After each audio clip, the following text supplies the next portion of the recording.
ازيكم عاملين ايه؟ وحشتوني جدا جدا جدا جدا، وحشني لايف معاكم. والنهارده اللايف مختلف شويه. انا بس عايزه اعرفكم بنفسي للناس اللي داخله تعمل لايك للبيج او تعمل فولو قريب. انا نيلي شمس، طبيبه خريجه كليه طب دفعه 2004 جامعه اسكندريه. والحمد لله تدرجت في الدرجات العلميه لحد ما وصلت للدكتوراه في الصحه العامه والتغذيه العلاجيه. والميثاق الشرف والقسم اللي احنا حلفناه كاطباء في التعامل مع الحالات يملي عليا ان انا اطلع اللايف ده. انا من اول ما طلعت على السوشيال ميديا وابتديت انشر الكول ان يا جماعه مفيش حاجه اسمها دكاتره دايت، وان احنا لازم نحترم الفرديه، وفي حاجه اسمها كاستمايزيشن، ان انا امسك الحاله كده واشوف ايه الحاجات اللي ينفع تتعامل معاها واحترم العلم وابتدي افصل الخطه على حسب الحاله. يمكن الكلام كان جديد وغريب عليكم في الاول، لكن انا عايزه اقول لكم ان انا بجيبه من الحالات. يعني الاول بندرس وبنحضر مؤتمرات وبنحضر محاضرات وبنذاكر وبندرس، وبعدين بنشوف حالات، والحالات بتثقل على خبرتنا خبره. كل حاله بشوفها كل يوم انا بشكرها وبرفع لها كده القبعه، لانها فعلا بتضيف لخبرتي خبره كبيره جدا. عايزه اقول لكم ان انا جات لي النهارده حاله كان لازم المقدمه دي. الحاله اخت فاضله عمرها 38 سنه من رشيد. الاخت الفاضله 38 سنه من رشيد، متجوزه صغيره في السن شويه، عبال ما حملت ولدت طفلين كانت في سن 20 سنه، وصلت لوزن 106 كيلو. الكلام ده كان من امتى؟ من 17 سنه.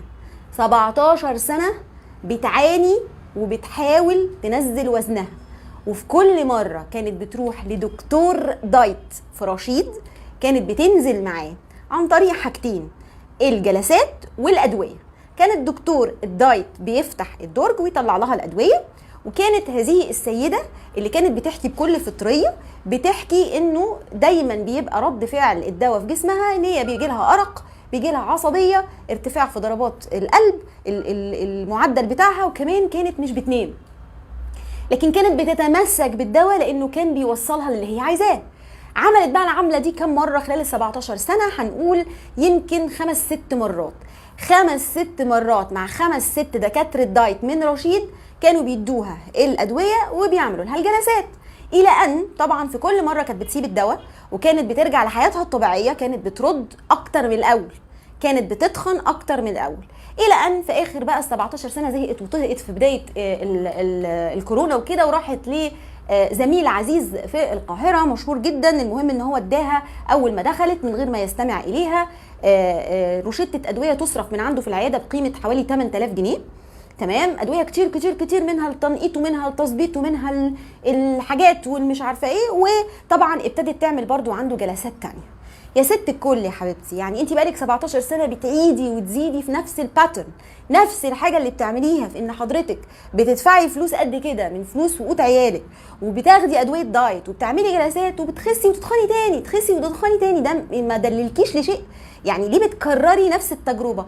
عشان يا دكتوره ما لقيتش حد يقول لي ان في حاجه مختلفه، او انا دي الحاجه الوحيده اللي كانت بتخسسني. طب والعلامات اللي كانت بتجيلك، العلامات الصحيه، ما خوفتكيش؟ معنى كده انه هذا الدواء بيشتغل على الجهاز العصبي بتاع حضرتك، ده ما ضايقكيش، ما خوفكيش، المهم خس.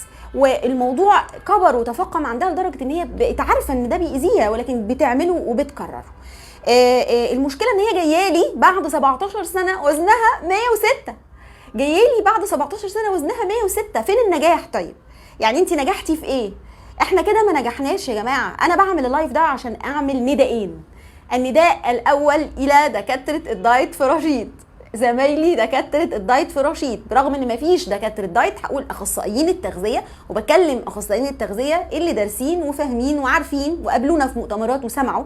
كفايه يا جماعه ادويه دايت ملهاش مصدر، كفايه مكملات غذائيه بيتقال عليها مكملات غذائيه وهي اصلا خطر، كفايه حاجات مش محسوبه الجرعات. المكملات دي محطوط فيها سيبيوترامين وثايروكسين، هرمونات ومواد غير محسوبه الجرعه، ممكن تاذي، ممكن تموت. كفايه يا جماعه، حرام، انتوا هتسالوا عن الكلام ده يوم القيامه. والى نداء الى الناس اللي بتروح لدكتور يطلع لها من الدرج دواء. محدش ياخد من الدكاتره ادويه في عياداتهم يا جماعه، ما تعملوش كده. احنا ما بنبيعش ادويه، احنا الاطباء ما بنبيعش ادويه في عياداتنا، مفيش حاجه اسمها كده، ولا ده يسمح لنا بيه نقابه الاطباء، ولا يسمح بيه اي شرع ولا قانون. حضرتك عايز دواء بيتكتب لك روشته، بتروح الصيدليه تصرف دواء مناسب لحاله حضرتك، وما يكونش مكمل غذائي، يكون دواء طبي مصرح بيه من FDA او منظمه الغذاء والدواء. وده حاجه احنا كاطباء بنبقى عارفينها. مش بقول ان اخصائي التغذيه لازم يبقى طبيب، لا، خلفياته العلميه مختلفه طبعا، ممكن يبقى طبيب صيدلي، اخصائي علاج طبيعي، لكن ما حضرتك ما تاخدش البراكتس او شكل الشغل، ما تخليهوش اقول ايه بس انا مش عايزه اطلع لايف وفي نص مليون واحد بيتابعني واقول كلام ممكن يزعل مني زمايل.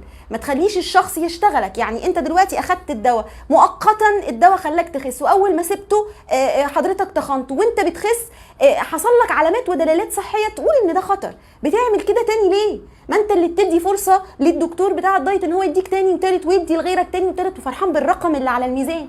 اهو 17 سنه ورجعت تاني 106 وتعيسه وزعلانه، والكارثه بقى والمصيبه انها وارثه الاستعداد لمرض السكري ومرض قصور الكلى، مامتها متوفاه بفشل كلوي و وجسمها خلاص ما عادش مستحمل، جسمها الحرق فيه باظ. فعشان نشتغل من اول وجديد بالطرق بقى العلميه كده المسالمه، وعشان اقنعها ان يا بنتي الموضوع مش ميزان، ما هو ميزانك راجع اهو، طبعا الواحد هياخد وقت وجسمها هياخد وقت عبال ما يتصالح. يعني يمكن الطريقه دي ممكن ما تعجبش ناس او يشوفوني بهاجم، والله ما بهاجم ولا بكلم شخص بعينه ولا بقول لكم على اسم شخص بعينه. انا عايزاكم تفهموا وتعقلوا الكلام وتعقلوا العروض، اعقلوا العروض ارجوكم. طب ما اسهل حاجه، خلاص انا عندي متابعين اطلع اقول لكم يلا الدواء ده فظيع، ما حصلش، يلا ده اللي هيخسسك 20 كيلو، هتشتريه، ما انت فاقد الامل، ما انت يائس. لكن ده مش صح، ولا صح ليك انت، ساعدني ان ده ما ينتشرش، ولا صح لواحد بيمارس ممكن يأذي صحه اللي قدامه، حتى ده ممكن يكون مش فاهم هو بيأذي قد ايه. ارجو من زمايلي في رشيد، اذا انا هسميهم زمايل واذا كانوا دارسين، ان هم يتقوا الله شويه في نشرهم لهذا النوع من البراكتس. وارجو من حضراتكم ان حضراتكم لو سمحتم تراعوا موضوع انه مش اي حد يقول لكم على الحاجه انها الحل السحري انكم تعملوها، لانه صدقوني والله اذا كان التاثير هيبقى موجود فهو هيبقى وقتي، ويا رب تطلع منها على خير.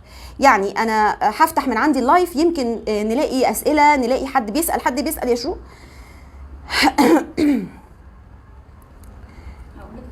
قولي لي اي سؤال عبال ما افتحه. هل في فيتامين عشان هنا هيطلع لي 12 بيساعد على الامتصاص والحرق؟ هو فيتامين بي 12 اذا عندك حضرتك مشكله ونقص فيه طبعا يساعد على ان جسمك يستعيد المواد الغذائيه او المكونات الغذائيه اللي هو بيفتقدها. يعني هو انت هتديله اللي ناقص، فبالتالي الفيتامينات دي بتساعد انه العمليه بتاعه الحرق، العمليه الكيميائيه بتاعه الحرق تشتغل. لكن لو ما عندكش فيه نقص مش هيعمل حاجه. يعني لازم لما اجي اخد حاجه علشان تساعدني على الحرق يكون عندي نقص فيها، زي الناس اللي بتاخد فيتامين د. لو انت اصلا فيتامين د بتاعك كويس يبقى انت ما عندكش مشكله في الحرق ليها علاقه بفيتامين د، لكن لو كان ناقص ياثر في الحرق طبعا. في ناس كاتبه هل في مشروبات للتخسيس؟ مفيش حاجه اسمها كده يا بنتي علميه. في مشروبات مضره للبول، تنزل ميه من الجسم فبالتالي تخلي حضرتك وزنك ينزل على الميزان، لكن نزلتي دهون لا. في مشروبات مليانه مضادات اكسده ومليانه فوائد غذائيه اللي بيسموها ديتوكس، الحاجات الخضراء والكلام ده لطيفه جدا وبتساعد ان الجسم يبقى صحي، لكن مباشره تاثر على الحرق لا. نيجي بعد كده، ربنا يبارك فيكي يا ميرو، ربنا يخليكم. حاضر يا غروب الدنيا، تابعيني، هتلاقي الفتره الجايه اكيد في مسابقه تانية، وان شاء الله يكون ليكي حظ في متابعه مجانيه. مش عارفه تنزلي تاني بعد ما نزلتي 12 كيلو، يعني عندك ثبات وزن ولا لا؟ ثبات الوزن اسبابه كتير، في 2 فيديو نازلين على اليوتيوب ممكن انزلهم لك عندك على الكومنت. برضو نفس الكلام، عايزاكي تمشي حصص طول العمر، طالما انك ما بينزلش غير بالحصص امشي حصص. ما هو الحصص دي يعني بناكل من اكل البيت بس بكميات مقننه، والعبي رياضه واشربي ميه. ربنا يخليكم يا رب. تخسوا ازاي؟ نبدا بقى ونقول بسم الله. 3 حاجات اخلي حرقي يشتغل عن طريق 3 حاجات: ان انا انظم اليوم، وان انا انظم اكلي خلال اليوم، وان انا اشرب ميه مع كل اذان، وان انا اتحرك. اعمليهم، واذا ما نزلتيش ابعتيلي. طيب مقاومه الانسولين لازم علاج اذا كانت خلاص داخله على سكر نوع تاني، اذا لا يبقى برضو الحركه التنظيم مهم جدا عشان مقاومه الانسولين. اشرح نظام الحصص، هعمل لكم حاضر فيديو، بما ان انا ما شاء الله اول مره شرحت نظام الحصص ده كان من قد ايه، يمكن سنه وشهر او سنه وشهرين. هعمل لكم فيديو تاني مبسط اقصر اشرح فيه نظام الحصص، اكتبي يا ساره. طيب والله انت بتقولي يا دكتور يا استاذه عزه ان انا عندي ضمير وربنا يكتر من امثالي، غيرك هيطلع يقول دي بتهاجم زمايلها عشان تلمع نفسها، والله اعلم بالنيات. وانتوا كمان ليكوا عقل تشغلوه، يعني حاولوا تاخدوا الكلام كده وتعقلوه وبناء عليه تتعاملوا. ارتفاع البوتاسيوم ارتفاع البوتاسيوم مسبب لك ايه او مسبب لك ايه؟ يعني انت اولا اكتشفتيه بالتحاليل ومسبب لك ايه، وعندك ايه حاله صحيه مخليه البوتاسيوم عالي. ربنا يبارك في حضرتك. حرق الدهون بطيء يبقى رياضه. طبعا في لمريض السكر نظام، ادخلي على جروب نيلي وحكايات الدايت هتلاقي انظمه كتير جدا خصوصا لمرضى السكر. حاضر يا مادي، برضو تابعيني، هتلاقي ان شاء الله قريب في متابعات مجانيه للناس اللي بتخش معانا مسابقات. ممكن اي دواء هرموني يا جماعه يسبب احتباس ماء تحت الجلد ويعطل الحرق شويه، خدوا بالكم الناس اللي بتسال على الادويه الهرمونيه اللي هي عشان بطانه الرحم طبعا ممكن تاثر، لكن ده مش معناه انك مش هتخسي، ممكن معدل نزولك ينزل شويه يقل شويه، لكن هتنزلي ان شاء الله، المهم تلتزمي اكتر. طيب انا يعني حاولت بقدر الامكان ان انا ارد على معظم الاسئله اللي اتقالت اثناء الفيديو.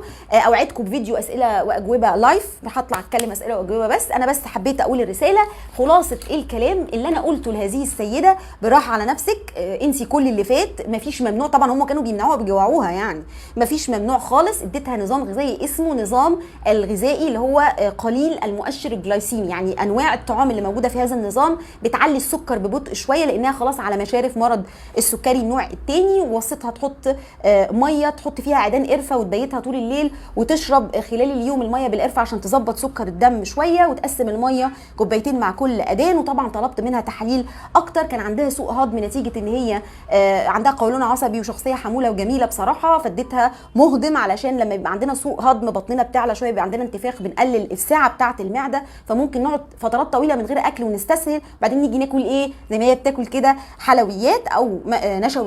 وقلت لها اهم حاجه عندي انك خلال الفتره الجايه تبتدي تاكلي بقى، لان هي ما كانتش بتاكل غير وجبه الصبح ووجبه بالليل، نبدا بقى نوزع الوجبات على اليوم، نشرب ميه. كانت جايبه لي بنتها جميله، قلت لها تفتح الوك ات هوم او المشي في المكان بشكل يومي عشان المقاومه تقل وبطنها تنزل، ولما تيجي المره الجايه بالتحاليل نبقى نعدل ونشوف النظام عملت فيه ايه. ارجو ان حضراتكم اي حد بيعاني من مقاومه الانسولين يسمع كلامي في النقطه دي، اللي عايز الدايت قليل المؤشر الجلايسيمي هيلاقيه في جروب نيلي وحكايات الدايت. اللهم اني بلغت، اللهم فاشهد، وارجو ان محدش يزعل مني. اشوفكم على خير ومساءكم زي الفل.